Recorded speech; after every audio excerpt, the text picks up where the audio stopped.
Friends, आज हम rechargeable DC supply बनाएंगे जिसको हम अपनी ज़रूरत के मुताबिक कम या ज़्यादा भी कर सकेंगे।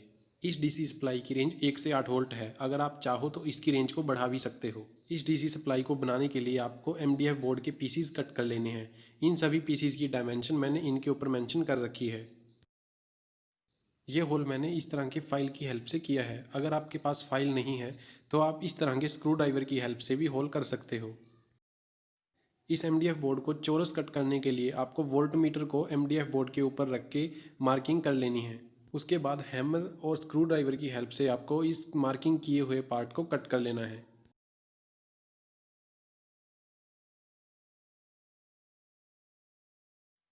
अब हमें एमडीएफ बोर्ड का एक पीस लेना है जिसके ऊपर हमें डबल टेप के 2 पीस लगा देने हैं। उसके बाद हमें इसी टेप के ऊपर 2 सेल सीरीज में लगाने हैं। मैं लिथियम आयन सेल यूज़ कर रहा हूँ जो 3.7 वोल्ट 2200 mAh के हैं। ये सेल मैंने लैपटॉप की ख़राब बैटरी में से निकाले हैं जो मुझे लोकल मार्केट से 60 रुपये में मिली थी। इन दोनों सेल्स को हमें सीरीज़ में लगाना है। सीरीज़ से मतलब है कि जो एक सेल का पॉजिटिव है उसको हमें दूसरे सेल के नेगेटिव से जोड़ देना है। ऐसा हमें सिर्फ एक ही साइड करना है। जो दूसरी साइड के नेगेटिव पॉजिटिव पॉइंट हैं वो आउटपुट के लिए होंगे।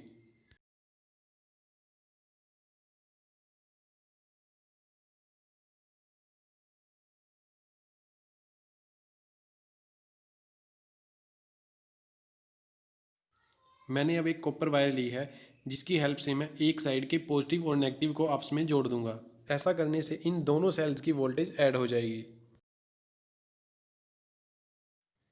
अब मैंने एक वोल्टमीटर लिया है। मैं इस वोल्टमीटर की हेल्प से इन दोनों सेल्स की आउटपुट चेक करूंगा। सीरीज में लगे होने की वजह से ये दोनों सेल 8 वोल्ट निकाल रहे हैं। इस वोल्टमीटर की स्क्रीन को और साफ करने के लिए अगर आप चाहो तो इस तरह का कोई ट्रांसपेरेंट पेपर इसके ऊपर लगा सकते हो। इस पेपर का फ़र्क आप खुद देख सकते हो। ये पेपर मैंने डबल टेप पे से उतारा है। अब हमें क्लियरली 8.09 शो हो रहा है। अब हमें वोल्टमीटर के चारों तरफ से एक्स्ट्रा पेपर को काट देना है। पेपर काटने के बाद वोल्टमीटर कुछ इस तरह का दिखेगा। अब मैं इस वोल्टमीटर को इस तरह के एमडीएफ बोर्ड के पीस के अंदर लगा दूंगा।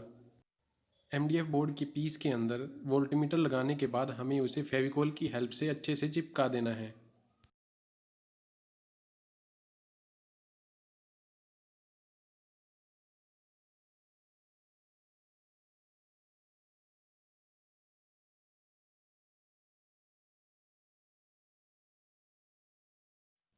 अब मैंने एक 10K का पोटेंशियोमीटर लिया है। इसे मैं वोल्टमीटर के साइड में जो होल है उसके अंदर टाइट कर दूंगा। आपको इस होल का साइज थोड़ा छोटा रखना है।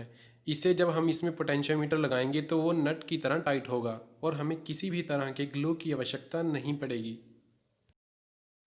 अब मैंने LM317 वोल्टेज रेगुलेटर आईसी लिया है। इसकी दो लेग्स के बीच में मैं 220 ओम का रेजिस्टेंस लगा दूंगा। आपको रेजिस्टेंस की एक साइड को आईसी की फर्स्ट लेग और रेजिस्टेंस की दूसरी साइड को सेकंड लेग के साथ सोल्डर कर देना है।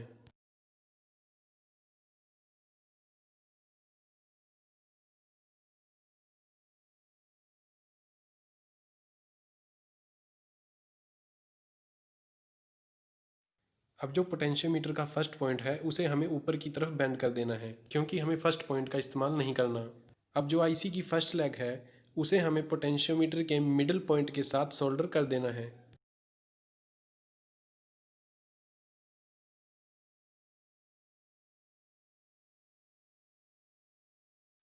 देखिए फ्रेंड्स, मैंने फर्स्ट लेग को पोटेंशियोमीटर के सेकंड पॉइंट के साथ सोल्डर कर दिया है।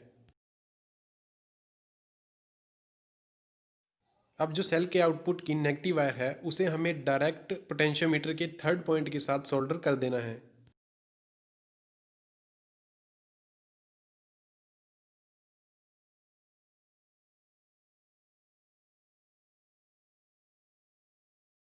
अब मैंने ऑन ऑफ के लिए एक स्विच यूज़ किया है। अगर आप चाहो तो आप इस तरह का स्विच भी यूज़ कर सकते हो। अब हमें एक एमडीएफ बोर्ड का पीस लेना है और उसके अंदर हमें एक होल कर लेना है ताकि हम उसके अंदर स्विच को लगा सकें।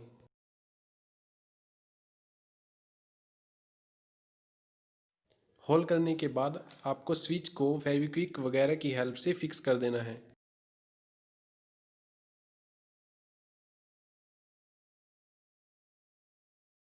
इसके बाद जो सेल की पॉजिटिव वायर है उसे हमें इस स्विच की फर्स्ट लेग के साथ सोल्डर कर देना है।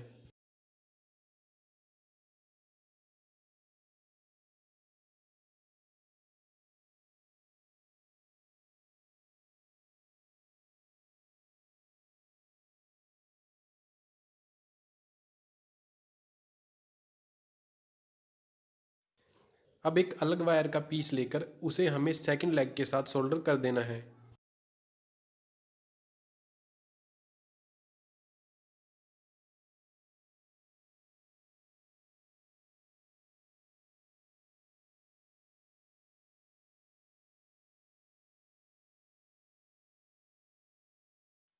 अब स्विच की सेकंड लेग पर लगी वायर के दूसरे सिरे को हमें LM317 IC की थर्ड लेग के साथ सोल्डर कर देना है।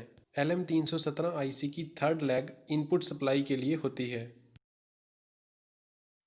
सेल की नेगेटिव वायर को मैंने डायरेक्ट पोटेंशियोमीटर के थर्ड पॉइंट के साथ जोड़ा है और रेड वायर को आईसी की थर्ड लेग के साथ जोड़ा है।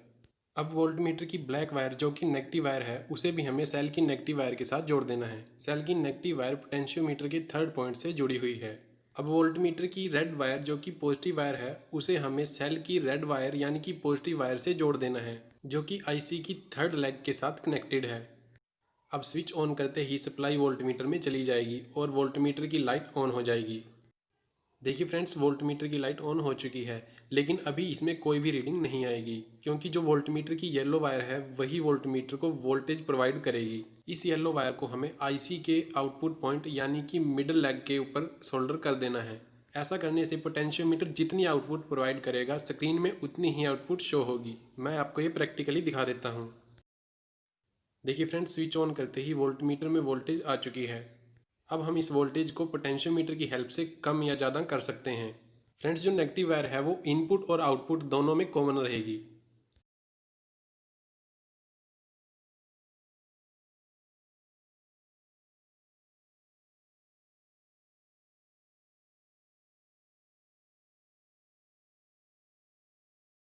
फ्रेंड्स, सेल की जो पॉजिटिव वायर है वो स्विच में से होती हुई आईसी के थर्ड लेग के साथ कनेक्टेड है और जो वोल्टमीटर की रेड वायर है वो भी सेल की रेड वायर से ही कनेक्टेड है और जो आईसी की मिडल लेग यानी कि आउटपुट लेग है उसके साथ वोल्टमीटर की येलो वायर कनेक्टेड है और जो सेल की नेगेटिव वायर यानी कि येलो वायर है वो पोटेंशियोमीटर के थर्ड पॉइंट से जुड़ी हुई है।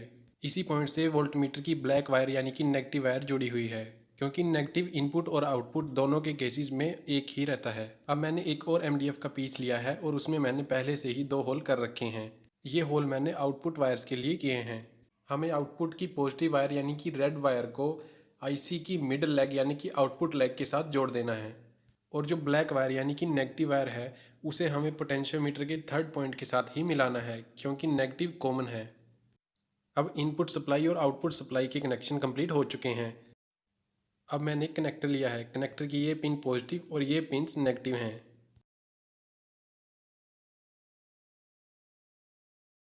अब एमडीएफ बोर्ड का जो पीस साइड में लगेगा उसमें हमें कनेक्टर के लिए होल कर लेना है। फ्रेंड्स, अगर आप इस तरह की डीसी सप्लाई बनाना चाहो तो मेरी आपसे रिक्वेस्ट है कि आप इसका बॉक्स थोड़ा बड़ा बनाएं। फ्रेंड्स, ये बॉक्स काफ़ी छोटा है इसलिए इसमें कनेक्टर के लिए भी जगह नहीं है। इसी वजह से मुझे कनेक्टर थोड़ा बाहर ही रखना पड़ेगा। अब मैंने 2 वायर्स ली हैं। ग्रीन वायर को मैं कनेक्टर की पॉजिटिव पिन के साथ और ब्लू वायर को मैं कनेक्टर की नेगेटिव पिन के साथ जोड़ दूंगा। अब ये दोनों वायर्स हमें सेल के पॉजिटिव और नेगेटिव से जोड़ देनी है। ग्रीन वायर को सेल के पॉजिटिव से और ब्लू वायर को सेल के नेगेटिव से जोड़ देना है। इस कनेक्टर में हम 9 वोल्ट का चार्जर लगाकर इस सप्लाई को चार्ज कर सकते हैं। इस डीसी सप्लाई में ओवर वोल्टेज प्रोटेक्शन नहीं है, इसीलिए आप इसको ज़्यादा देर चार्ज ना लगाएं। आप इस सप्लाई को ऑन करके इसके वोल्टमीटर में इसकी चार्जिंग का लेवल जान सकते हो। अगर पोटेंशियोमीटर को फुल आउटपुट पे करने पर वोल्टमीटर में 7.3 या 7.4 वोल्टेज शो हो तो इसका मतलब है कि हमारी डीसी सप्लाई फुल चार्ज हो चुकी है। इस डीसी सप्लाई को 20-25 मिनट से ज़्यादा चार्ज ना लगाएं। देखिए फ्रेंड्स, कनेक्टर और स्विच को बाकी पॉइंट्स के साथ शॉर्ट होने से बचाने के लिए मैंने इनके बीच में पेपर के पीसीज लगा दिए हैं और एमडीएफ के सभी पीसीज को फेविकॉल की हेल्प से चिपका दिया है। अब इस सप्लाई को ऊपर से कवर करने से पहले आईसी के नीचे भी हमें एक पेपर का पीस लगा देना है। एमडीएफ के सारे पीस लगाने के बाद जब सूख जाएं, उसके बाद आपको इसको थोड़ा थोड़ा सैंड पेपर की हेल्प से खींच लेना है। उसके बाद डीसी सप्लाई कुछ इस तरह से दिखेगी।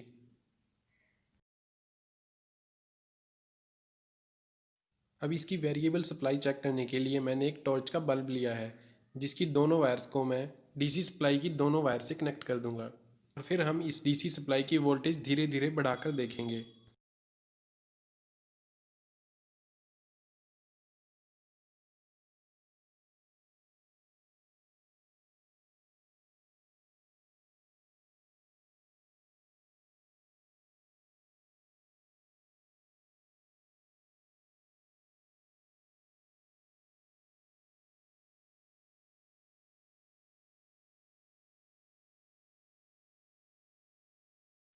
देखिए फ्रेंड्स, रिजल्ट आपके सामने है। इस वक्त ये 6.78 तक ही जा रही है, क्योंकि इस वक्त इसके साथ लोड कनेक्टेड है और इस सप्लाई के सेल भी पूरी तरह चार्ज नहीं है। फ्रेंड्स, अगर आप इसकी वोल्टेज को 12 वोल्ट तक ले जाना चाहते हो तो आपको सिर्फ इतना करना है कि एक और सेल को बाकी दो सेल्स के साथ सीरीज में लगा देना है और आईसी के साथ एक छोटी सी हीट सिंक लगा देनी है।